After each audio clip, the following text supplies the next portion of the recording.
大家好，今日係4月12號，而家係晚上嘅11點。今日好想同大家繼續講講正義女神。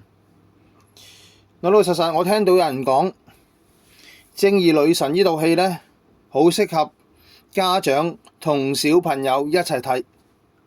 不過我覺得其實睇呢套戲嘅唔單止係佢哋，嗰啲從事相關法律職業嘅都應該要睇。點解呢？嗱，如果你認同我今集所講嘅嘢，多謝你；不認同或者係任何意見，歡迎喺下邊留言。亦都希望大家 subscribe 點讚，撳下啷啷講傳多俾人。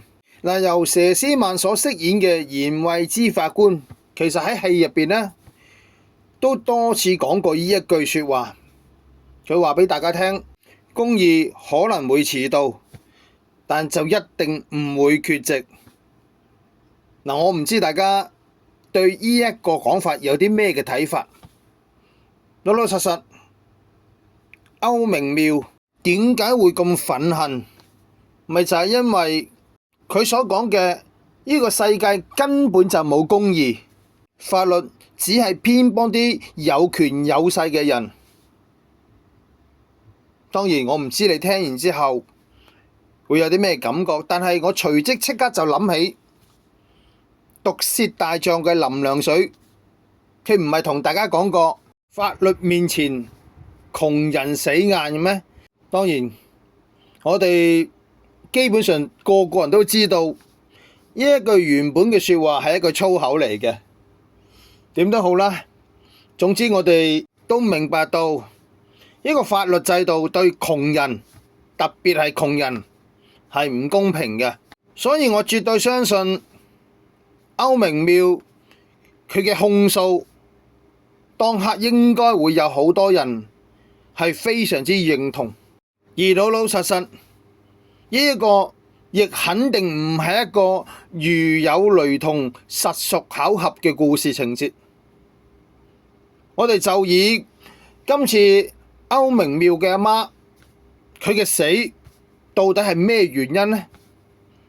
其實喺我哋日常生活中，經常都見到呢一類嘅情況。嗱，藝人張崇德同佢太太劉美娟就有咁嘅經歷，佢哋嘅小朋友又係因為醫療嘅事故而死咗。咁當然你可以話呢套係戲，但係事實上喺街外都聽過好多呢一啲咁嘅講法，就係因為一個醫生佢哋嘅培養成本係非常之昂貴，所以就唔輕易將佢哋做低。因為如果真係咁嘅話，你可以理解為浪費咗社會嘅資源。當然，公説公有理，婆説婆有理。的而且確，如果真係咁嚴格嘅話，社會可能真係會浪費緊資源都唔定啊！咁但係問題嚟啦，我哋又必須要問一個問題：你咁樣包庇佢哋，對整個嘅社會係咪一件好事？當然最重要嘅問題就係喺冇咗競爭壓力之下，呢啲醫生嘅水平會唔會因此而下降？因為原來犯錯係冇問題嘅，因為我哋係天之驕子。如果你剁咗我，香港就冇醫生㗎啦。當然，今日並唔係同大家講應唔應該輸入醫生呢一個咁嘅話題，我只係想講點解歐明妙會咁嬲？點解我哋個個其實都知道窮人喺法律面前其實係都冇得，因為呢一個係資本主義嘅遊戲，所以你會見到唔少人會覺得呢套戲實在太離地啦。老實講，真係講真，又點會有一個好似嚴惠芝呢啲咁嘅法官？點解冇可能啊？其實大家一定要明白，雖然我曾經講過，唔能夠一竹竿打晒一船人，但係嗰個壓力係的而且確有嘅。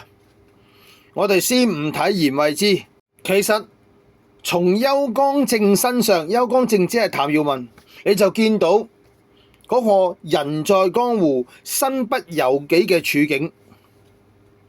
除非佢係最高嗰個，佢能夠話晒事，否則當佢嘅上司 Steve 禁止佢繼續做落去嘅話，佢可以點樣啊？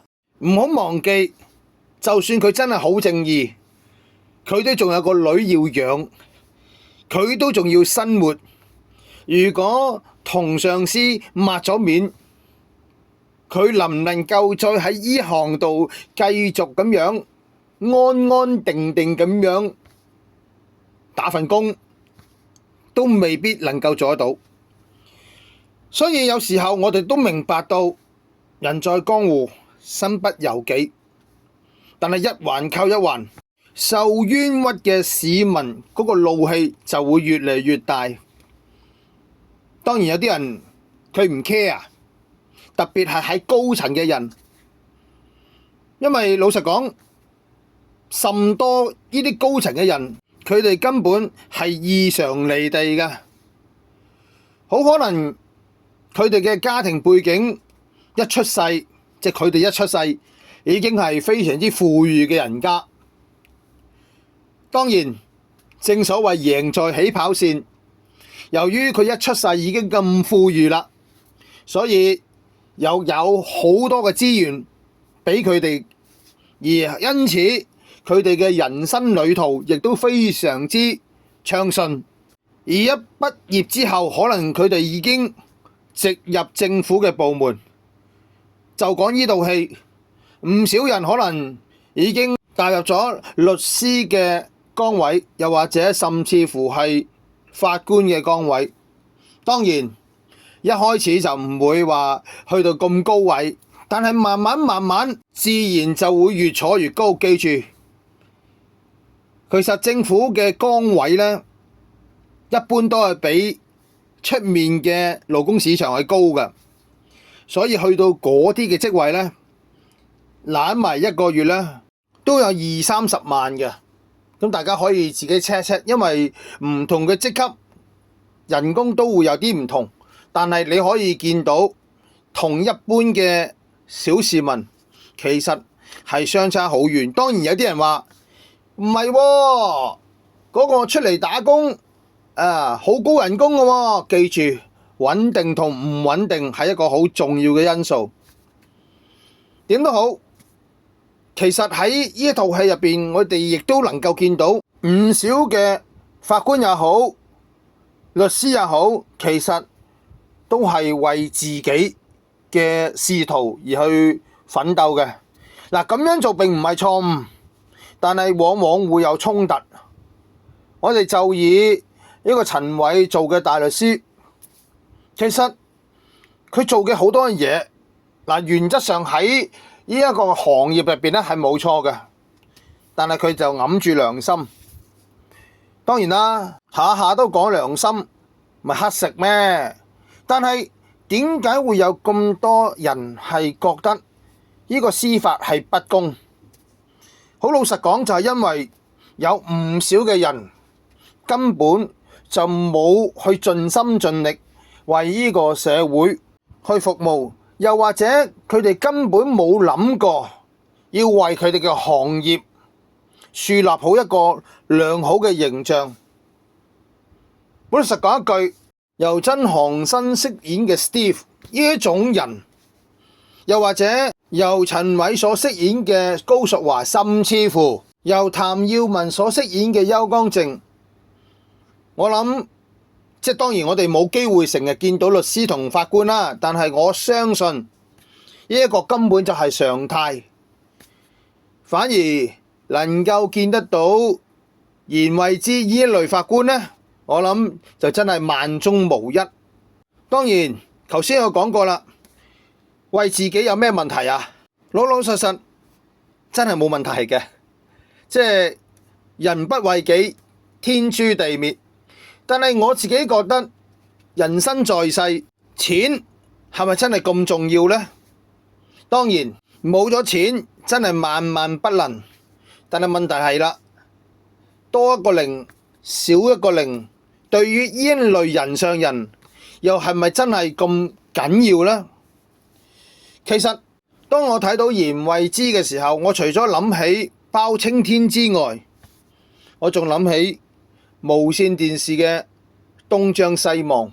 當然，其實我之前都提過，有好多人呢就對東張西望呢就唔係好認同，因為佢哋覺得呢個只係做 show 啫。但係現實就係佢哋真係能夠發揮咗一個好強嘅力量，因為有輿論嘅壓力。而事實上，東張西望就好似言官咁樣，對嗰啲得過且過嘅有關人員係當頭棒喝。咁當然未必能夠100%相似，只不過當我睇呢套戲嘅時候，我有啲咁嘅聯想。但係最重要嘅就係，當我睇到喺呢套片入邊唔少從事法律界嘅人，佢哋得過且過，佢哋包庇罪犯，令到唔少人對法律係冇信心，我就有好深嘅感受。因為顏慧芝同歐明妙講，唔希望佢對法律冇晒信心。講到呢度，我好想岔開話題。我成日都講，有啲罪係必須予以重罰。點解？因為佢影響咗整個人類。有冇咁誇張啊？記住，人係群體嘅動物。我舉幾個俾大家聽。有一啲嘅碰瓷黨，藉着人哋嘅好心，當人哋幫忙佢救助佢嘅時候，佢竟然反咬人一口，要挾人哋要俾巨大嘅賠償。嗱，呢一種我就認為一定要予以嘅重罰。點解？因為佢破壞咗人與人之間本來應該有嘅善良嘅關係。呢一種係一種非常之唔要得嘅行為。